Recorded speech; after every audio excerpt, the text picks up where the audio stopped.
New today at 4, some local schools are sending home permission slips this afternoon. But it is not for field trips. The question on the permission slip, whether your child is allowed to watch President Barack Obama's live speech during school after they come back from the Labor Day weekend. CBS Atlanta's Rebekka Schramm is live outside Grady High School with what parents have to say about this.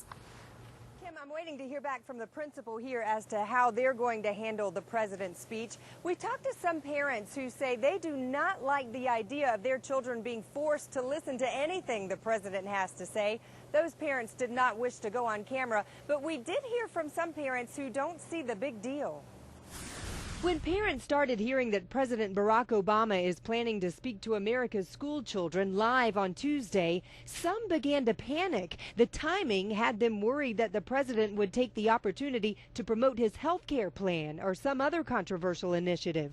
White House officials insist the president will simply urge children to stay in school and set goals for themselves. I mean, it's basic information. I mean, he's encouraging the kids. He's a living example of the American dream. DeKalb County parent Reginald Miles doesn't see what all the fuss is about. I'm 40 now. I remember when I was in school, we used to do the mock voting. We would listen to Jimmy Carter. At that time was the president that I remember the most. But because of all the phone calls from concerned parents, some school districts like Gwinnett, Cobb, Fulton, Cherokee, and Fayette counties are allowing parents to opt out.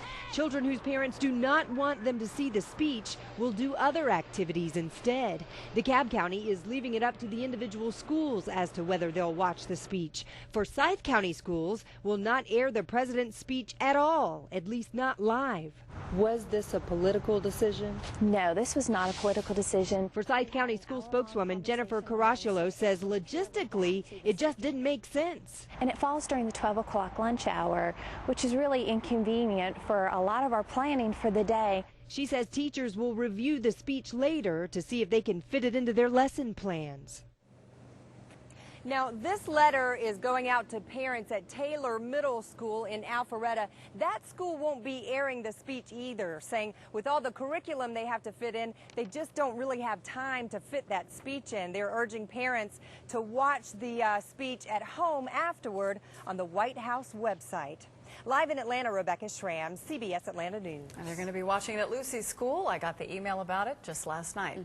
You wouldn't believe some of the comments we're getting on our Facebook page today about the decision to address school children by our president. Oddly, most of these are not appropriate for television, so we'll show you a couple that we can share with you. Linda writes, typical Dem, it's called brainwashing, should be a choice.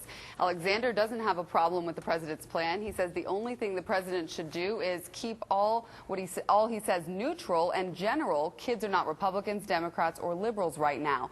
Chaz says Ronald Reagan and both Presidents Bush also spoke to school children. Try being Americans and citizens first for a change.